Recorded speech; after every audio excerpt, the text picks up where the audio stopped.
Hello student, welcome to the second lecture of S-block elements, and in this lecture we are going to talk about the chemical properties, very important part of the chapter, chemical properties of S-block element. In the previous lecture, that is lecture number 1, we have completed all the physical properties of S-block elements, even electronic configuration, the elements present, हम लोग ने वो वाला part पूरा अच्छे से cover कर लिया ना। इस लेक्चर में हम लोग केमिकल प्रॉपर्टीज स्टार्ट करेंगे, बट केमिकल प्रॉपर्टीज के लिए मैं 2 वीडियो लेक्चर्स बनाऊंगा, बिकॉज केमिकल प्रॉपर्टीज में मैं बहुत सारा डिस्कशन इंपॉर्टेंट टॉपिक्स के ऊपर करूंगा। बहुत सारी इंपॉर्टेंट चीजें आएगी, कार्बोनेट से, नाइट्रेट से, सल्फेट से, उनकी थर्मल स्टेबिलिटी के बारे में भी। तो हम लोग एक एक चीज डिस्कस करेंगे और हम लोग इसके 2 वीडियोस बना रहे हैं ताकि कोई भी चीज मिस ना हो और अच्छे से डिटेल में हम लोग कंसेप्ट पढ़ सके। ठीक है, so let us start with the chemical properties of S block elements. Now the first chemical property जो हम लोग पढ़ने वाले हैं वो है बच्चों रिएक्टिविटी। कि लोग का रिएक्टिविटी जो है वो कैसा है। ठीक है ना, अगर हम लोग बात करें जनरली, रिएक्टिविटी का मतलब होता है कितना इजीली वो इलेक्ट्रॉन दे सकता है या कितना इलेक्ट्रॉन इजीली वो गेन कर सकता है। मेटल्स के केस में इलेक्ट्रॉन देने की बात होगी और नॉन मेटल्स के केस में इलेक्ट्रॉन लेने की बात होगी। तो we are talking about S block elements and S block elements are metals. So अगर मैं इन एलिमेंट्स की बात करूं तो यहाँ पे इलेक्ट्रॉन देने की बात होगी, तो रिएक्टिविटी जो होगी it is inversely proportional to ionization enthalpy. It is inversely proportional to ionization enthalpy, बराबर है। सो किसका आयनाइजेशन एंथैल्पी ज्यादा होता है? ग्रुप 2 एलिमेंट्स का आयनाइजेशन एंथैल्पी ज्यादा है, हमने पहले भी पढ़ा फिजिकल प्रॉपर्टी में। और ग्रुप 1 के एलिमेंट्स का आयनाइजेशन एंथैल्पी स्टूडेंट्स क्या है? कम है। तो definitely reactivity of group 1 elements, point number 1, reactivity of group 1 elements is greater than group 2 elements. Group 1 elements के कंपैरिजन में ग्रुप 2 एलिमेंट्स की रिएक्टिविटी क्या होगी? ज्यादा होगी। ठीक है ना, अगर हम लोग बात करें रिएक्टिविटी ऑर्डर की, कि ऑर्डर क्या होना चाहिए, तो उसके बारे में भी डिस्कशन करते हैं। ऑब्वियसली डाउन द ग्रुप जाएंगे तो आयनाइजेशन एंथैल्पी कम हो जाएगी, तो रिएक्टिविटी क्या हो जाएगी? बढ़ जाएगी। सो रिएक्टिविटी ऑर्डर में अगर हम लोग बात करें, ग्रुप 1 में सबसे कम रिएक्टिव हो जाएगा लिथियम, लिथियम से ज्यादा reactive sodium, potassium, rubidium, caesium, francium तो बहुत ही ज्यादा रिएक्टिव, बट वो रेडियो एक्टिव है, हम लोग इसके लिए डिस्कस नहीं करेंगे। अगर मैं ग्रुप 2 की बात करूं, the same order is followed, बेटा, मांगे, कार, स्कूटर, बाप, राशि। रेडियम रेडियो एक्टिव है तो उसके बारे में डिस्कशन नहीं करेंगे। सो बेसिक रिएक्टिविटी की अगर हम लोग बात करें कि बेसिकली रिएक्टिविटी का ऑर्डर क्या होना चाहिए, तो डू रिमेंबर ग्रुप 1 के एलिमेंट ज्यादा रिएक्टिव होते हैं as compare to group 2 elements, and reactivity order जो है down the group their reactivity order will increase. ठीक है, so this is very important point. हमने रिएक्टिविटी ऑर्डर डिस्कस किया, अभी हम लोग एक एक करके इंपॉर्टेंट डिस्कशन करेंगे। नेक्स्ट आता है बच्चों reactivity with air. Reactivity with air ये बहुत इंपॉर्टेंट है। ठीक है, इसको मैं थोड़ा सा डिटेल में डिस्कस करूंगा क्योंकि ये हमारे लिए बहुत ज्यादा इंपॉर्टेंट है। रिएक्टिविटी विथ एयर, एयर के साथ इन एलिमेंट्स का रिएक्टिविटी क्या होता है। तो स्टूडेंट सबसे पहले मैं आपको बोल दूं कि जो ग्रुप 1 और ग्रुप 2 के जो एलिमेंट्स हैं, when they are expose to air, मतलब जब भी अगर आप उनको खुला एयर में छोड़ दो तो उनके ऊपर बच्चों ऑक्साइड का लेयर बनना चालू हो जाता है। So they will lose their lustre on exposure to air. तो अगर मैं बात करूं ग्रुप 1 के एलिमेंट की, so they lose their lustre, इनका जो शाइनीनेस है वो निकल जाएगा। They lose their lustre on exposure to air. Air पे, एयर का जब इनको एक्सपोजर मिलता है तो इनका लस्टर चला जाता है due to the formation of oxide layer, due to formation of oxide, due to the formation of oxide layer. इस वजह से बच्चों याद रखना, इनको कभी भी ओपन नहीं रखा जा सकता, ओपन एयर में कभी नहीं रखते। अगर मैं बात करूँ, आपने कॉलेज में लिखा होगा सोडियम है, पोटेशियम है, रुबिडियम है, सीशियम है, इन सबको हम लोग जनरली किस में रखते हैं? केरोसिन में रखते हैं। They are stored in kerosene, kerosene में रखते हैं, बराबर है। बट लिथियम को कभी भी केरोसिन में नहीं रखते, इसको पैराफिन में रखते हैं। किस में रखा जाता है? Paraffin, because of low density. इसका डेंसिटी क्या है? Low density than kerosene. Density इसकी केरोसिन से भी क्या है? कम है, तो ये केरोसिन के ऊपर ही फ्लोट होने लगेगा। इस वजह से इसको किस में रखा जाता है? पैराफिन में। एंड मैं यहाँ पे इसको इंपॉर्टेंट मार्क करूंगा क्योंकि ये बार बार पूछा गया है। ठीक है, अगर मैं बात करूँ ग्रुप 2 की, ग्रुप 2 के एलिमेंट्स जो है उनको भी बेटा यहीं पे और प्रॉब्लम है उनका भी। They will also lose their lustre on exposure to air because of formation of oxide. So इसमें याद रखना एक्सेप्ट बेरिलियम, लेकिन बेरिलियम तो बच्चों क्या है? बेकार है ना, किसी के साथ रिएक्शन करेगा ही नहीं। एक्सेप्ट बेरिलियम, बेरिलियम को छोड़ के other all other group 2 elements lose their luster on exposure to air, बराबर। सो ये वाला फर्स्ट इंफॉर्मेशन था, on exposure to air they lose their lustre due to oxide formation, same due to formation of oxide और oxide formation की वजह से वापस से बेटा इनमें they will lose their lustre. ये हो गया बच्चों एक्सपोजर टू एयर। बट अगर इन केस सपोज मैं बोलूं केस 1, राइट, ध्यान देना, एक्सपोजर टू मॉइस्ट एयर, अगर हम लोग ने नमी वाला पानी, नमक में नमी वाला पानी मतलब मॉइस्ट एयर, ठीक है, जिसमें बेटा वाटर कंटेंट हो, ठीक है, एक्सपोजर टू मॉइस्ट एयर, अगर मॉइस्ट एयर जो है उससे एक्सपोज हो गया तो क्या होगा? अभी मॉइस्ट एयर में बच्चों क्या होगा? मॉइस्ट एयर में एयर तो होगा ही, उसके साथ में H2O भी होगा और CO2 भी होगा, ये याद रखना। मॉइस्ट एयर में बच्चों क्या क्या होगा? एयर के साथ साथ O2 N2 के साथ साथ और क्या होगा? वाटर भी होगा और CO2 तो होगा ही होगा, राइट। तो student exposure to moist air, this is very very important. Moist air से एक्सपोजर दे फॉर्म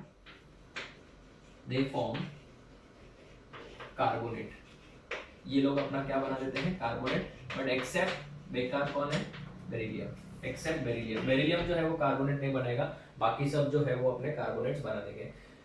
तो स्टूडेंट्स यहाँ पे अगर हम लोग बात करें कि बेरिलियम जो है वो ऑक्साइड क्यों नहीं बना रहा है, उसका भी एक रीजन है बच्चों। क्यों नहीं बना रहा है? बिकॉज बेरिलियम जो है ऑक्साइड बनाने के लिए Be+2 में बना पड़ेगा, और Be2+ का जो आयनाइजेशन एंथैल्पी है इट इज वेरी हाई, तो इतना इजीली अवेलेबल नहीं हो पाएगा। इस वजह से बच्चों बेरिलियम अपना ऑक्साइड नहीं बनाता। तो किसी को अगर ये रीजन भी चाहिए कि क्यों नहीं बनाता, तो उसका रीजन है क्योंकि इसका जो आयनाइजेशन एंथैल्पी है, इसी वजह से तो बेरिलियम बेटा हमेशा याद रखना कौन से कंपाउंड बनाता है? कोवैलेंट कंपाउंड ज्यादा प्रेफर करता है। इसका रीजन क्या है? बिकॉज इसका आयनाइजेशन एंथैल्पी बहुत ही ज्यादा है, एंड रीजन क्या है? Small atomic size and high electronegativity as compare to other group elements.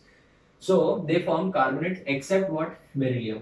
बाकी जो लोग जो है वो कार्बोनेट बनाते हैं। जैसे अगर मैं आपको एग्जांपल दूं, एग्जांपल ध्यान से देखना, अगर मेरे पास में सोडियम है तो सबसे पहली बात तो ये अपना ऑक्साइड बना लेगा।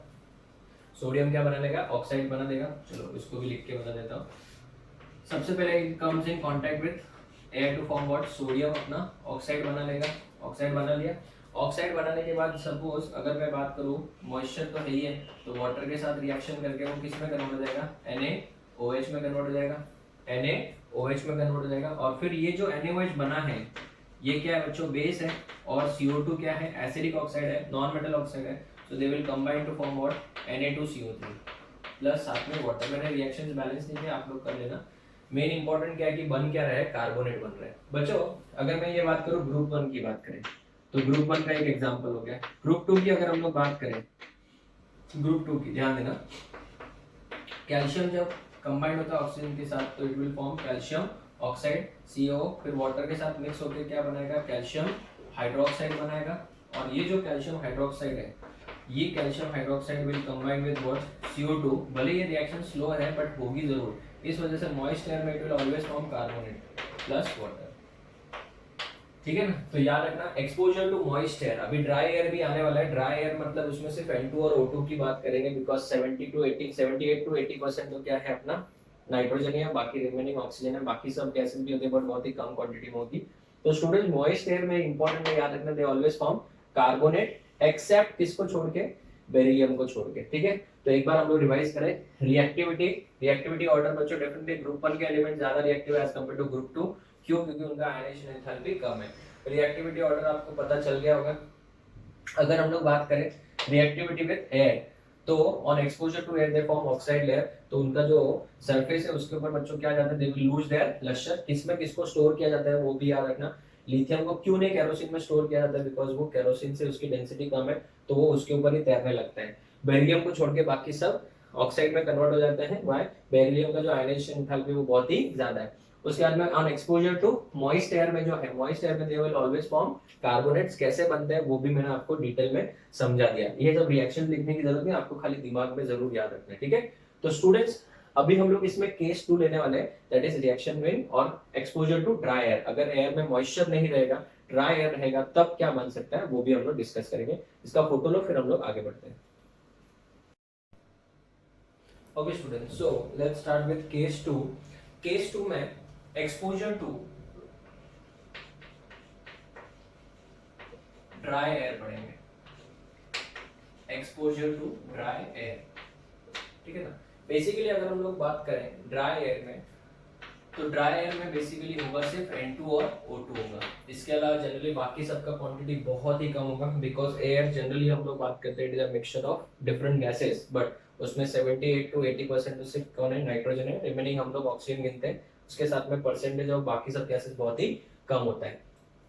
तो अगर हमारे पास ड्राई एयर है तो ग्रुप 1 के एलिमेंट्स जो है वो नाइट्रोजन के साथ रिएक्शन करके नाइट्राइड बना सकते हैं और ऑक्सीजन के साथ रिएक्शन करके ऑक्साइड बना सकते हैं। अभी ऑक्साइड में बहुत सारे हैं, सुपर ऑक्साइड है, पेरोक्साइड है, ऑक्साइड भी है।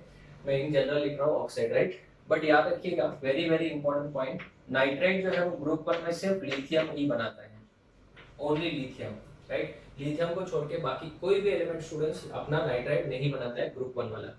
अगर बात करूं ऑक्साइड की, तो all elements of group 1 forms oxides. वो ऑक्साइड भी हो सकता है, पेरोक्साइड भी हो सकता है, सुपर ऑक्साइड भी हो सकता है, वो आगे डिस्कस करेंगे। अगर हम लोग बात करें ग्रुप 2 एलिमेंट्स के बारे में, तो group 2 elements can also form nitrides and oxides, बराबर है। बट ग्रुप 2 के केस में सबसे इंपॉर्टेंट चीज ये है कि सब elements, all elements of group 2 they can form nitrides and all elements of group 2 they can form oxides, ठीक है ना। ये बहुत ही इंपॉर्टेंट इंफॉर्मेशन है। तो ये एक डिस्टिंग्विशिंग पॉइंट क्या हो गया, एनामलेस प्रॉपर्टी ऑफ लिथियम जब हम लोग पढ़ेंगे वहां पे बोलेंगे only lithium forms nitride, other elements of group 1 will not form nitride. Second, lithium shows diagonal relationship with magnesium, why, because अगर लिथियम की बात करें तो वो भी नाइट्राइड बनाता है और ग्रुप 2 के तो सब एलिमेंट्स नाइट्राइड बनाते ही है। तो लिथियम की बहुत सारी प्रॉपर्टीज किसके साथ मैच होती है बच्चों, मैग्नीशियम के साथ। तो दो क्वेश्चन हमारे और हो गए, लिथियम का डायगोनल रिलेशनशिप भी और लिथियम का एनामलेस बिहेवियर भी, ठीक है। So this is exposure to dry air. तो अगर आप एयर की बात करो तो अच्छे से समराइज करूं मैं, तो सबसे पहले ऑन एक्सपोजर टू एयर, खाली एयर बात करेंगे तो उनका सरफेस टार्निश हो जाता है, मतलब उनके सरफेस के ऊपर ऑक्साइड का लेयर बन जाता है। फिर मॉइस्ट एयर की बात करें तो कार्बोनेट बन जाता है, ड्राई एयर की बात करें तो नाइट्राइड और ऑक्साइड बन सकते हैं। तो आपको बेटा बहुत ही केयरफुल रहना है, आपको क्वेश्चन अच्छे से पढ़ना है। मॉइस्ट एयर बोला है, ड्राई एयर बोला है और ओनली एयर बोला है, ठीक है। चलो आगे बढ़ते हैं। नंबर 3, रिएक्टिविटी और reaction with oxygen. Reaction with oxygen ये मैं बहुत ज्यादा डिटेल में सिखाने वाला हूँ, ये बहुत ज्यादा इंपॉर्टेंट मार्क करना है। इसके ऊपर मैंने बहुत सारे क्वेश्चन अलग अलग टाइप के देखे हैं, ठीक है। तो reaction with oxygen they will form obviously oxide. अगर मैं बात करूं ग्रुप 2 के एलिमेंट्स की, ग्रुप 1 के एलिमेंट्स की, ऑक्सीजन के साथ वो लोग बच्चों क्या क्या बना सकते हैं देखते हैं। सबसे पहले वो लोग बना सकते हैं M2O, इसको बच्चों ऑक्साइड बोलते हैं। ये ग्रुप 1 एलिमेंट्स की बात हो रही है, ग्रुप 1 मतलब अल्कली मेटल्स की बात हो रही है। They can also form M2O2, इसको हम लोग क्या बोलते हैं, पेरोक्साइड। वो लोग पेरोक्साइड भी बना सकते हैं या फिर MO2 भी बना सकते हैं, जिसको आप बोलते हो सुपर ऑक्साइड। क्या बोल सकते हो, सुपर ऑक्साइड। हम लोग ने रेडॉक्स रिएक्शन में तो सब पढ़ा है। ऑक्साइड में जो होता है, एक बार वापस बता देता हूँ, ऑक्साइड में जो होता है ऑक्सीजन के ऊपर -2 का चार्ज होता है, -2 का चार्ज होता है। अगर मैं बात करूँ पेरोक्साइड की, तो पेरोक्साइड में ऑक्सीजन के ऊपर -1 का चार्ज होता है। और सुपर ऑक्साइड की बात करें तो सुपर ऑक्साइड में ऑक्सीजन के ऊपर -½ का चार्ज होता है, करेक्ट ना, माइनस की तरह ½ का चार्ज होता है बच्चों। तो ध्यान दीजिएगा, पेरोक्साइड भी बना सकते हैं, ऑक्साइड भी बना सकता है और सुपर ऑक्साइड भी बना सकते हैं। जितने भी है बेटा, अगर बात करूँ सबके सब बेसिक्स ही होंगे, सबका नेचर क्या होगा, बेसिक ही होगा। और स्टेबिलिटी ऑर्डर कभी पूछा जाए, स्टेबिलिटी ऑर्डर में हमेशा याद रखना ऑक्साइड्स ज्यादा स्टेबल होते हैं as compare to peroxide, and peroxide बेटा ज्यादा स्टेबल होता है as compare to super oxide. So super oxide जो है वो कंपैरेटिवली लेस स्टेबल होते हैं। क्या होते हैं, लेस स्टेबल, ठीक है। तो जनरली बच्चों सुपर ऑक्साइड और पेरोक्साइड कौन बनाएगा, जिसका कटायन बड़ा होगा, ठीक है। कटायन अगर छोटा होगा तो कम ही सरफेस एरिया पे उसका चार्ज क्या होगा, कॉन्सेंट्रेटेड होगा, कम ही एरिया होगा, छोटा एटम है ना, छोटा कटायन होगा तो उसका चार्ज क्या है बेटा समझो +1 है, लिथियम और +1 और सोडियम +1 की बात करें तो छोटा कटायन कौन है, लिथियम छोटा कटायन है, तो वो -2 को अच्छे से होल्ड कर सकता है बिकॉज उसका जो +1 का चार्ज है वो एक कम एरिया पे ही कॉन्सेंट्रेटेड है। सोडियम की बात करें तो वो ज्यादा एरिया में कॉन्सेंट्रेटेड है। तो याद रखना लिथियम जो है वो हमेशा ऑक्साइड ही बनाता है। लिथियम सिर्फ और सिर्फ क्या बनाएगा, oxide. Lithium can never form what, peroxide and super oxide. क्यों? क्योंकि छोटा कटायन है। ठीक है। सोडियम की बात करें तो सोडियम का जो ऑक्साइड होता है वो कंपैरेटिवली लेस स्टेबल होता है, बट वो हमेशा याद रखना एग्जाम में ऑप्शन में अगर ऑक्साइड और पेरोक्साइड दिया है तो ऑलवेज क्या टिक करोगे, पेरोक्साइड ही टिक करना। कि सोडियम हमेशा क्या प्रेफर करता है, पेरोक्साइड, बिकॉज कटायन का साइज क्या हो गया, बड़ा हो गया, तो डेफिनेटली बड़ा हो गया तो वो ऑक्साइड को तो होल्ड नहीं कर पाएगा, तो अभी पेरोक्साइड को होल्ड करेगा क्योंकि उसके ऊपर -1 का चार्ज है। अगर मैं बात करूं पोटेशियम की, रुबिडियम की और सीशियम की, तो ये बहुत ही बड़े कटायंस हैं, तो ये बच्चों हमेशा किस फॉर्म में एग्जिस्ट करेंगे, सुपर ऑक्साइड के फॉर्म में भी एग्जिस्ट करेंगे। ठीक है ना, तो सुपर ऑक्साइड्स बनाएंगे ये लोग हमेशा। सो ग्रुप 1 के एलिमेंट्स कैन फॉर्म ऑक्साइड्स के, they can form out oxides, peroxides and super oxide, ये तीनों बना सकते हैं। अगर मैं बात करूं ग्रुप 2 के एलिमेंट्स की, ग्रुप 2 के एलिमेंट्स की N डैश ले लेते हैं plus O2, they can form oxide, MO बोलेंगे इसको क्योंकि इनका वैलेंसी 2 है, राइट ना, तो MO बोलेंगे, ऑक्साइड बना सकते हैं। और वो लोग बच्चों क्या बना सकते हैं, पेरोक्साइड। पेरोक्साइड का फॉर्मूला क्या होगा, बोलो, MO2। इनके पेरोक्साइड का फॉर्मूला क्या हो जाएगा, MO2 हो जाएगा, राइट ना। इनको हम लोग क्या बोलेंगे, पेरोक्साइड। ये लोग सुपर ऑक्साइड नहीं बना सकते हैं, इनके सुपर ऑक्साइड्स एग्जिस्ट ही नहीं करते हैं, राइट। तो स्टूडेंट सबसे पहली बात तो ये कि ऑक्साइड होगा तो -2, पेरोक्साइड होगा तो -1 होगा बच्चों, बराबर है। तो अभी जनरली अगर बात करें तो पेरोक्साइड जो है वो सिर्फ 2 ही एलिमेंट बनाते हैं, सब नहीं बनाते हैं, ठीक है ना। Only barium and strontium, barium and strontium, that is also at low temperature. Low temperature पे ही ये लोग क्या बना सकते हैं, पेरोक्साइड बना सकते हैं, जैसे BaO2 एंड SrO2, बस खत्म। तो ये लोग बच्चों हाई टेम्परेचर पे तो वो भी बच्चों वापस ऑक्साइड में कन्वर्ट हो जाएगा। डू रिमेम्बर पेरोक्साइड जो है वो ग्रुप 1 में भी देखने को मिल रहा है, ग्रुप 2 में भी देखने को मिल रहा है, और सुपर ऑक्साइड जो है वो सिर्फ और सिर्फ किसमें देखने को मिल रहा है, आपको सुपर ऑक्साइड सिर्फ ग्रुप 1 में ही देखने को मिलेगा। तो स्टूडेंट्स ये हो गया आपका पूरा का पूरा कौन सा, ऑक्साइड्स एंड पेरोक्साइड। अभी इसके बारे में बहुत इंफॉर्मेशन है कि ये सब के सब बेसिक नेचर वाले हैं, ये ब्लू लिटमस पेपर को रेड में कन्वर्ट करते हैं, क्या रेड को ब्लू में करते हैं, ये सब बहुत सारी इंपॉर्टेंट चीजें मैं अभी डिस्कस करने वाला हूँ। अभी तो जस्ट मैंने इंट्रोडक्शन दिया है। एक बात याद रखना, स्टेबिलिटी ऑर्डर जो है वो हमेशा oxide is more stable as compare to peroxide and peroxides are more stable as compare to super oxide. अभी भी बहुत सारे इंपॉर्टेंट इंफॉर्मेशन बाकी है, मैं आपको डिटेल में बताऊंगा। एक बार इसका फोटो लो फिर आगे बढ़ते हैं। ओके स्टूडेंट्स, सो आगे उसी को कंटिन्यू करते हैं, बहुत इंपॉर्टेंट है, ध्यान दीजिएगा। अगर हम लोग बात करें पेरोक्साइड, ऑक्साइड्स और सुपर ऑक्साइड की, whether it is of group 1 और ग्रुप 2, सबके सब बेसिक है, सिर्फ एक को छोड़ के बेरिलियम ऑक्साइड का उसका एम्फोटेरिक नेचर है। सो अगर मैं लिखना चाहूँ तो मैं ऐसे लिख सकता हूँ, except BeO on oxides, peroxides and super oxides of group 1 and group 2, G1 and G2 are basic in nature। सबके सब बेसिक है इन नेचर, खाली किसको छोड़ के, बेरिलियम ऑक्साइड को। क्यों? क्योंकि वो क्या बच्चों, एम्फोटेरिक है। तो मैं यहाँ पे नोट लिख देता हूँ, नोट एकदम easy, beryllium oxide is amphoteric in nature. वो क्या है, एम्फोटेरिक इन नेचर, करेक्ट। बाकी सब के सब क्या है, बेसिक इन नेचर है। मतलब अगर उनको आप पानी में डिजोल्व करोगे तो वो आपको क्या बना के देंगे, बेस बना के देंगे, ठीक है। जैसे अगर हम लोग बात करें बेसिक स्ट्रेंथ ऑर्डर की, बेसिक स्ट्रेंथ ऑर्डर की, तो सबसे पहले हम लोग डिस्कस करेंगे ग्रुप 1 के बारे में। ग्रुप 1 के बेसिक स्ट्रेंथ की बात अगर हम लोग करें तो उनका ऑर्डर क्या है, देख लीजिए। Li2O से ज्यादा बेसिक Na2O, उससे ज्यादा बेसिक K2O, उससे ज्यादा बेसिक Rb2O एंड उससे ज्यादा बेसिक CH2O, ठीक है ना। अभी आयनिक इक्विलिब्रियम में हमको बहुत काम आने वाला है, प्लीज थोड़ा सा ध्यान देना कि लिथियम का जो ऑक्साइड है वो बेटा सबसे वीक बेस है अगर इन सब में से बात करेंगे, and it is weekly basic, it is weekly basic, and ये वाला जो है वो क्या है बच्चों, स्ट्रांगली बेसिक है। ऑर्डर के हिसाब से तो पता चल ही रहा है, बट याद रखना यहां से लगा के, सोडियम से लगा के पोटेशियम तक सबको हम लोग स्ट्रॉन्ग बेस के तौर पे ही काम करते हैं। आपने देखा होगा बहुत बार हम लोग इनऑर्गेनिक में आयनिक इक्विलिब्रियम में हम लोग NaOH है KOH इनको स्ट्रॉन्ग बेस ही लेते हैं। इन लोग की तो जरूरत ही नहीं पड़ती because they are more stronger than NaOH and KOH, और थोड़े एक्सपेंसिव भी है तो हमारा काम इन दोनों से ही चल जाता है। तो बच्चों यहाँ से लगा के यहाँ तक सब स्ट्रॉन्ग बेस ही है, उसमें सबसे ज्यादा स्ट्रॉन्ग बेसिक कौन है, CH2O है। ठीक है, अगर आप ग्रुप 2 की बात करो, ग्रुप 2 के जो ऑक्साइड्स होते हैं उसमें सबसे पहला आएगा BeO बेरिलियम, फिर बेटा मांगे magnesium, calcium oxide, strontium oxide and BaO, बराबर है।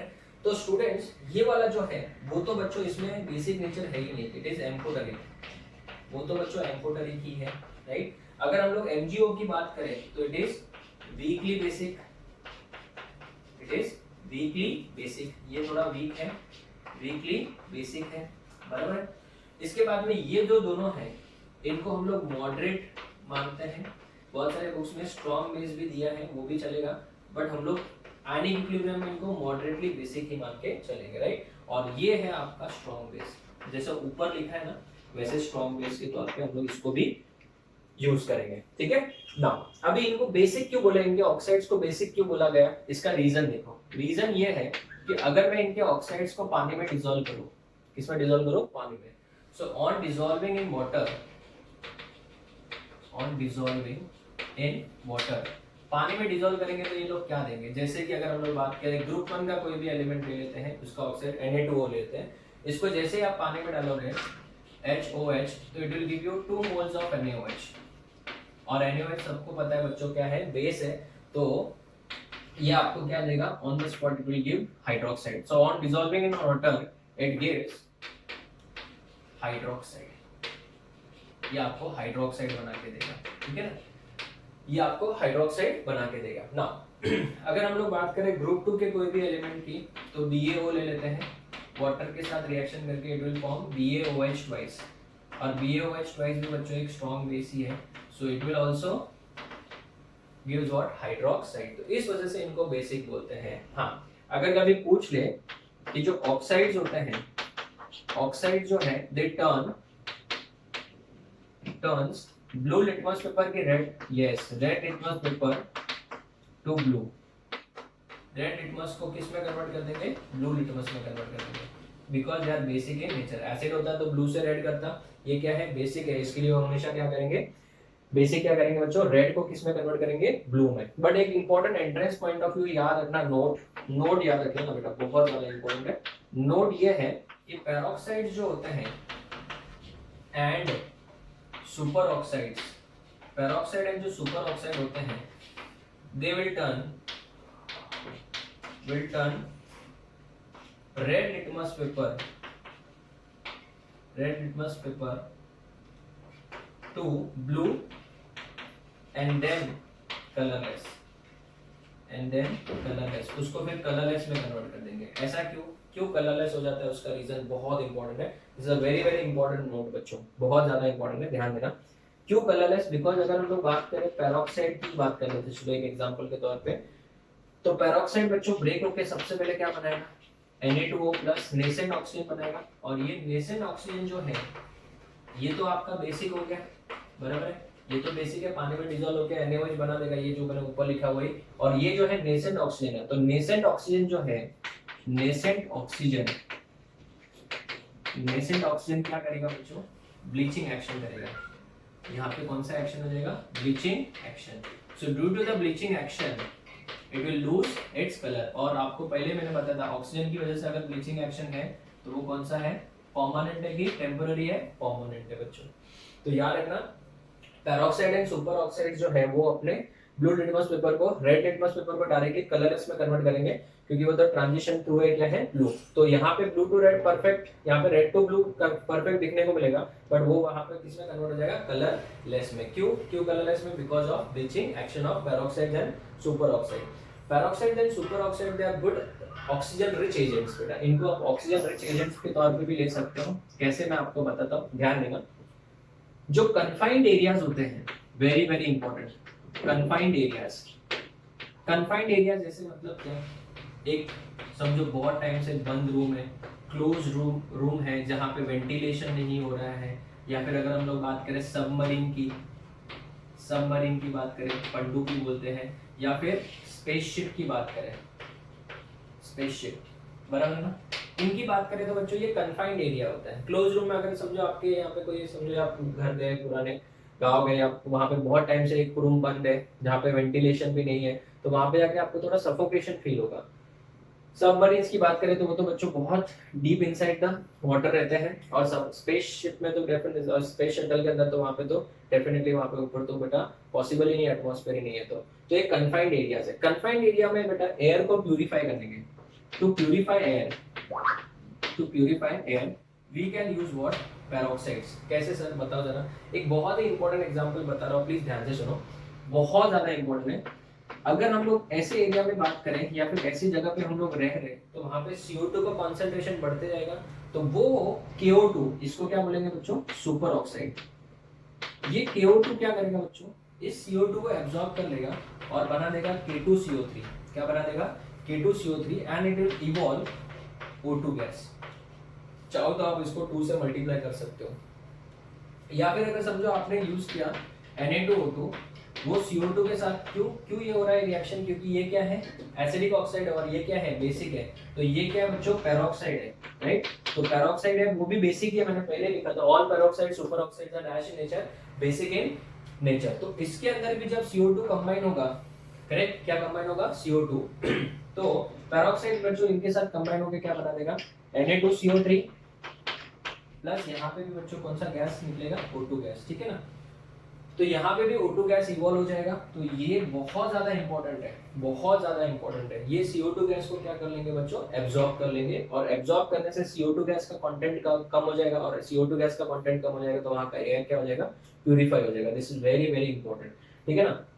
अगर हम लोग बात करें Na2O की रिएक्शन CO के साथ, ठीक है ना, CO के साथ रिएक्शन करो, और एक Na2O2 का रिएक्शन CO के साथ करो, चलो बताओ, दोनों का आप आंसर सोच के रखो, जरा मुझे बताओ कि क्या प्रोडक्ट बनेगा। यहाँ पे मैंने Na2O लिखा है, यहाँ पे ऑक्साइड और ये पेरोक्साइड है, CO के साथ रिएक्शन करके बताओ।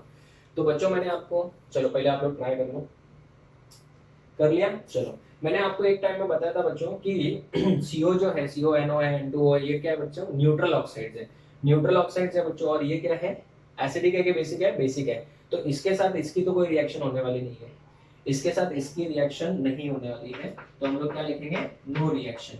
बट अगर मैं इसकी बात करूं, ठीक है ना, इसकी बात करूं, तो ये भी बेसिक ही है, और ये क्या है, न्यूट्रल है, इसका रिएक्शन होगा। अभी आप बोलोगे सर ऊपर तो आपने बोला था बेसिक और न्यूट्रल का रिएक्शन नहीं होगा, बट यहाँ पे ये रिएक्शन होगा, ये कैसे होगा, यस बच्चों, और इसमें बनेगा Na2CO3, Na2CO3। तो बेटा हमारे दिमाग में क्वेश्चन आ रहा है, ये फिर कैसे बना, ये फिर कैसे बना।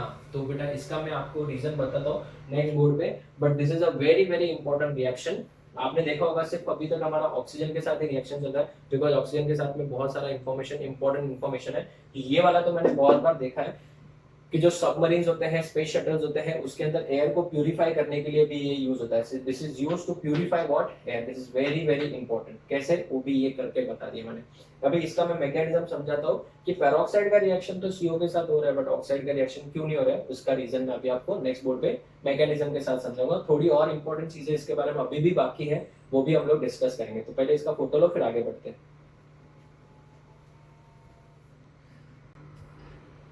ओके स्टूडेंट्स, तो उसका मैकेनिज्म देखते हैं कि वो रिएक्शन हुई कैसे फिर, ठीक है ना। बेसिकली रिएक्शन क्या थी, Na2O2 का रिएक्शन CO के साथ हो रहा है, जबकि NO का रिएक्शन CO के साथ नहीं हो रहा है। उसका रीजन क्या था, तो स्टूडेंट बेसिकली इसका मैकेनिज्म बहुत ही सिंपल है। Na2O2 जो है, मैंने आपको पहले बोला था, they are rich source of oxygen, right. इसकी वजह से एयर को प्यूरिफाई करने के लिए भी यूज किया जाता है। It breaks up into Na2O plus nascent oxygen. बराबर है। अब ये जो नेसेंट ऑक्सीजन है वो CO को कन्वर्ट कर देता है CO2 में, बराबर है। अभी ये कौन सा हो गया, एसिडिक हो गया, और ये पहले क्या था, न्यूट्रल हो गया। अभी अगर ये एसिडिक हो गया है तो ये बेस ऑलरेडी प्रेजेंट है, तो Na2O will combine with CO2 to form what, Na2CO3। Na2CO3 बन गया। तो अगर मैं रिएक्शन को ऐड कर दूं तो ये वाला पार्ट O और O भी कैंसिल हो जाएगा, Na2O Na2O भी कैंसिल हो गया, सब कुछ दिखने वाला नहीं है आपको।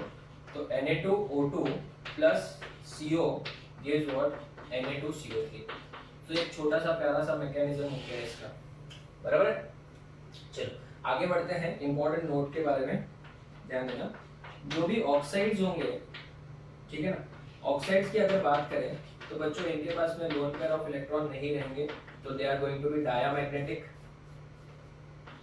दे are going to be diamagnetic, वो डायामैग्नेटिक होंगे। अगर मैं बात करूं पेरोक्साइड की, तो पेरोक्साइड भी बच्चों क्या होंगे, दे आर आल्सो डायामैग्नेटिक, बराबर है। बट अगर अपन बात करें सुपर ऑक्साइड्स की, तो सुपर ऑक्साइड्स जो है इनके पास में अनपेड इलेक्ट्रॉन होते हैं, they are odd electron species. इनको हम लोग नेचर ऑफ केमिकल बॉन्ड में डिटेल में डिस्कस करते हैं। ऑड इलेक्ट्रॉन स्पीशीज है, और ऑड इलेक्ट्रॉन स्पीशीज है तो डेफिनेटली इनके पास में अनपेड इलेक्ट्रॉन रहेंगे, so they are going to be paramagnetic. और अगर ये पैरामैग्नेटिक है तो डेफिनेटली इनके पास में कलर भी होगा, so they all super oxides are what, super oxides are dash in colour, dash in nature, they are coloured in nature. तो ये एक इंपॉर्टेंट नोट है, आपको दिमाग में रखना है, ठीक है। चलो फिर अगर हम लोग बात करते हैं फोर्थ की, तो ये यहाँ पे पूरा रिएक्शन विद ऑक्सीजन खत्म हो गया, अप्रोक्सीमेटली 2.5 बोर्ड्स हमने खाली ऑक्सीजन के साथ बात किया।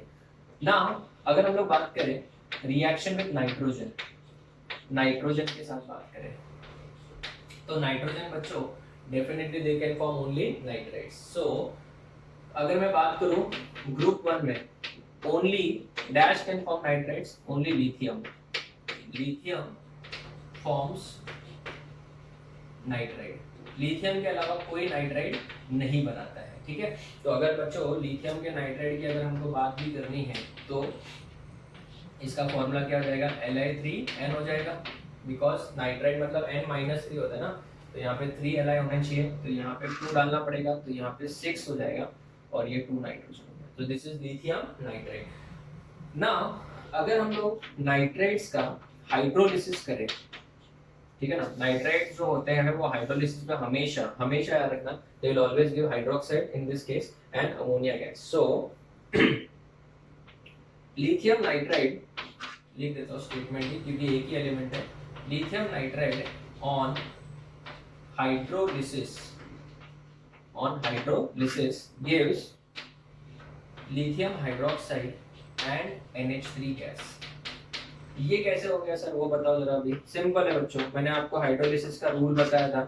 हाइड्रोलिसिस में जो लेस इलेक्ट्रोनेगेटिव रहेगा, कौन लेस इलेक्ट्रोनेगेटिव, लिथियम, उसकी तरफ OH जाएगा। क्यों, क्योंकि यहाँ पे डेल नेगेटिव है और यहाँ पे डेल पॉजिटिव है।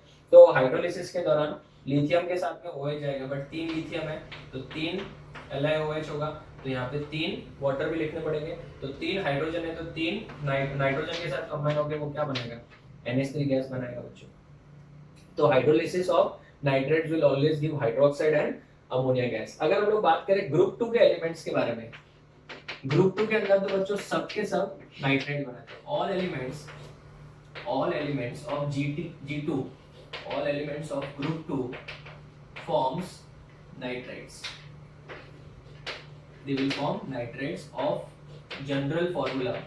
चलो डिसाइड करते हैं general formula. M is the group 2 का एलिमेंट, कोई भी ले लेते हैं, बराबर है। N नाइट्रोजन का वैलेंसी कितना है, 3 है, 3 है तो वो 3 इधर आ जाएगा, और इसका वैलेंसी 2 है, ग्रुप 2 है ना, तो इधर 2 आ जाएगा। तो बताओ आंसर फॉर्मूला क्या आ जाएगा, M3N2, M3N2 ये टाइप का नाइट्राइट बनेगा। जैसे अगर एग्जांपल के तौर पे मैं बात करूं, और जनरल फार्मूला क्या हो जाएगा बच्चों, M3N2 हो जाएगा। अगर मैं एग्जांपल के तौर पे बात करूं तो मैग्नीशियम की बात करते हैं, magnesium plus N2 will give what, Mg3 magnesium nitrite. तो मैग्नीशियम नाइट्राइट का अगर हम लोग हाइड्रोलिसिस करेंगे तो वापस से हाइड्रोक्साइड ही मिलेगा, बट अगर इसको बैलेंस करें तो इधर 2 आ जाएगा, यहाँ पे 2 आ जाएगा, यहाँ पे 6 आ जाएगा, ठीक है ना। तो कुछ गलत किया फिर, तो बैलेंस तो ऑलरेडी है ही है ना फिर। तो एक काम करते हैं, यहाँ पे थोड़ा सा चेंज करते हैं, यहाँ पे मैग्नीशियम इसको 1 ले लिया तो N2 2 ही हो गया, मैग्नीशियम 3 कर लेते हैं, ठीक है ना, डिवाइड बाय 2 कर लिया उसी को। तो बच्चों ये हो गया आपका मैग्नीशियम नाइट्रेट। अगर इसका हाइड्रोलिसिस करेंगे, on hydrolysis again it will give what, on hydrolysis it gives hydroxide and ammonia. वापस आपको क्या मिलेगा, हाइड्रोक्साइड मिलेगा एंड NH3 गैस मिलेगा बच्चों। ये तो बेटा कॉमन ही है, कोई बड़ी बात नहीं है। तो जैसे Mg3N2 ले लिया प्लस वाटर लिया, तो लेस इलेक्ट्रोनेगेटिव कौन है, मैग्नीशियम। मैग्नीशियम के साथ क्या जाएगा, OH जाएगा, तो MgOH ट्वाइस बन जाएगा और साथ में यहाँ पे NH3 बन जाएगा। तो अगर मैं यहाँ पे 3 करूँ, यहाँ पे 2 करूँ, तो सोचो कितने OH हो जाएंगे, 6, तो 6 वाटर लेने पड़ेंगे। Reaction is balance. तो बेसिकली बच्चों अगर हम लोग बात करें तो नाइट्रोजन वाला पार्ट हमारा जल्दी खत्म हो गया, बट हमारा ऑक्साइड वाला पार्ट बहुत बड़ा था, बिकॉज उसमें कलर है, मैग्नेटिक प्रॉपर्टी है, बहुत सारी इंपॉर्टेंट चीजें हमने बात की। उसमें सबसे इंपॉर्टेंट एग्जांपल जो स्पेस शटल वाला एग्जांपल स्टूडेंट मैंने बहुत बार देखा है कि which of the following compound can be used to purify the atmospheric oxygen of और oxygen part, oxygen air in the space shuttle और कन्फाइंड एरियाज, जो वहां पे पेरोक्साइड बहुत ज्यादा यूज होते हैं, उसका रीजन भी बता दिया। और ये वाला बहुत इंपॉर्टेंट, देखो इनऑर्गेनिक में भी छोटे छोटे ऐसे मैकेनिज्म है। आप बोलोगे सर इनऑर्गेनिक में भी मैकेनिज्म सिखा रहे हैं, तो वो मेरा ब्लड में ही बच्चों, क्या करूँ मैं अभी। ऑर्गेनिक में तो बिना मैकेनिज्म के मैं रिएक्शंस आपको समझाता ही नहीं हूँ, बट इनऑर्गेनिक के अंदर भी मैं रिएक्शंस मैक्सिमम ट्राई करूंगा कि आपको नहीं जो डिफिकल्ट है समझने के लिए उसका तो मैकेनिज्म जरूर बताऊंगा। तो यहाँ पे आपको दिमाग की बत्ती जली होगी कि हाँ अरे तो न्यूट्रल से सीधा किसमें कन्वर्ट हो गया, और एसिड में कन्वर्ट हो गया, तो डेफिनेटली अभी तो Na2O के साथ रिएक्शन करेगा ही करेगा। तो ये जो है वही सेम रिएक्शन अगर आप इसका भी रिएक्शन किसके साथ करा दो, CO का रिएक्शन सुपर ऑक्साइड के साथ कराओगे तब भी वही होने वाला है। सुपर ऑक्साइड पहले किसमें कन्वर्ट हो जाएगा, ऑक्साइड में कन्वर्ट हो जाएगा, और फिर वो CO को CO2 में कन्वर्ट कर देगा, ठीक है। तो अभी ये वाला पार्ट हमने खत्म किया, और भी बहुत इंपॉर्टेंट रिएक्शन है, केमिकल प्रॉपर्टीज थोड़ा पार्ट बड़ा है, मैं इसका एक और वीडियो बनाने वाला हूँ। बट अभी तो छोटे छोटे टॉपिक्स है, रिएक्शन विद एसिड के साथ बात कर लेते हैं और एक अमालगमेशन फॉर्मेशन का बात कर लेते हैं, फिर नेक्स्ट लेक्चर में कंटिन्यू करेंगे। तो इसका फोटो लो, फिर आगे बढ़ते हैं। Okay student, so the fifth property, दो छोटे छोटे प्रॉपर्टी कंप्लीट करते हैं, then we will continue in the next lecture. Reaction with acid, reaction with acid, acid के साथ क्या रिएक्शन होती है, बराबर है। तो student generally S block elements की बात करें, अगर एसिड के साथ रिएक्शन करवाएं तो they will form salt and H2 gas will be evolve. So S block elements reacts with acid to give salt and H2 gas. Salt और क्या बनाएंगे, H2 गैस बनाएंगे। जैसे अगर हम लोग बात करें सोडियम का रिएक्शन अगर HCl के साथ कर दिया जाए, डाइल्यूट HCl के साथ, it will give you NaCl plus H2 gas. तो यहाँ पे 2 आ जाएगा, 2 आ जाएगा, यहाँ पे भी 2 आ जाएगा, राइट। अगर हम लोग रिएक्शन करें Mg का, चलो कोई दूसरा एसिड ले लेते हैं, H2SO4 ले लेते हैं, तो it will give you MgSO4 plus H2 gas. तो इस तरीके से आप इनकी रिएक्शन लिख सकते हो, ठीक है। नेक्स्ट अगर हम लोग बात करें फिफ्थ वाले की, फॉर्मेशन ऑफ अमालगम। अमालगम तो सबको पता ही है, अगर कोई मेटल मर्क्यूरी के अंदर डिसॉल्व हो रहा है तो उसको हम लोग क्या बोलते हैं, अमालगम। मेटल अगर कभी मर्क्यूरी के अंदर डिसॉल्व हो रहा है तो उसको क्या बोलते हैं, अमालगम।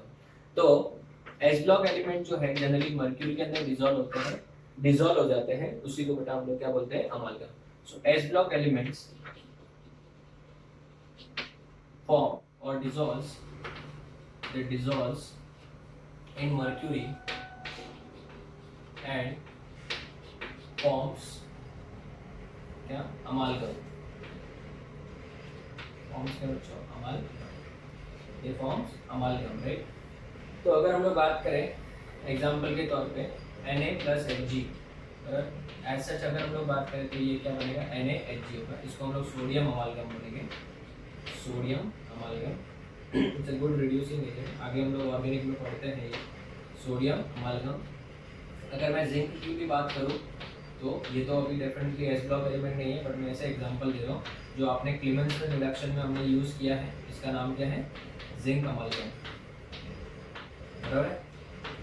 यहाँ पे एक नोट पॉइंट, फॉर्मेशन ऑफ अमालगम जो है वो एक एक्सोथर्मिक प्रोसेस है। फॉर्मेशन ऑफ अमालगम, फॉर्मेशन ऑफ अमालगम जो होता है एक एक्सोथर्मिक प्रोसेस है, is an exothermic process, exothermic process. अगर हम लोग बात करें बच्चों यहाँ पे, तो ये जो है वो सॉल्वेंट है और Na जो है वो एक सॉल्यूट है, राइट। और यहाँ पे जो बनेगा वो हो जाएगा बच्चों एक solution. So basically formation of अमालगम is nothing but what, it is a formation of a solution and this process जो होता है इट इज एक्सोथर्मिक। एमसीक्यू में पूछा जाए तो कभी भी याद रखना। तो इस लेक्चर में हमने किसके किसके बारे में डिस्कशन किया। केमिकल प्रॉपर्टीज बच्चों थोड़ा बड़ा है, मैं इसका एक और वीडियो बना के लेक्चर नंबर 3 में वो सिखाऊंगा। रिएक्टिविटी पढ़ लिया, रिएक्टिविटी में रिएक्टिविटी और रिएक्शन विद एयर पढ़ा, रिएक्शन विद एयर के बाद में हमने पढ़ा नेक्स्ट वाला रिएक्शन विद ऑक्सीजन पढ़ा, ऑक्सीजन के साथ बाद में रिएक्शन विद नाइट्रोजन पढ़ा, नाइट्रोजन के बाद इनके हाइड्रोलिसिस प्रोडक्ट और ऑक्सीजन जो है वो वाला पार्ट बहुत इंपॉर्टेंट था। नेक्स्ट हम लोग ने पढ़ा बच्चों रिएक्शन विद एसिड पढ़ा, रिएक्शन विद एसिड के बाद हम लोग ने डिस्कस किया फॉर्मेशन ऑफ अमालगम, क्योंकि वो छोटा ही था, फॉर्मेशन ऑफ अमालगम।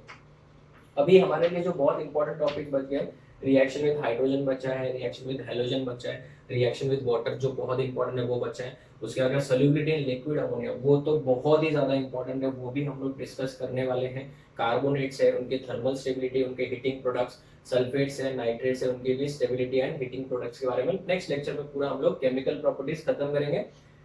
एंड उसी लेक्चर में हम लोग analysis behaviour and diagonal relationship के बारे में बात करेंगे। तो this is the end of second lecture. इस लेक्चर में हम लोग ने केमिकल प्रॉपर्टी को पार्शियली खत्म किया है। नेक्स्ट लेक्चर में केमिकल प्रॉपर्टीज को आगे कंटिन्यू करेंगे with the analysis property of lithium and beryllium को भी डिस्कस करेंगे और उसके साथ में हम लोग इनका डायगोनल रिलेशनशिप भी डिस्कस करेंगे, ठीक है। So we will end the lecture over here, we will meet in the next lecture, third lecture. Thank you class.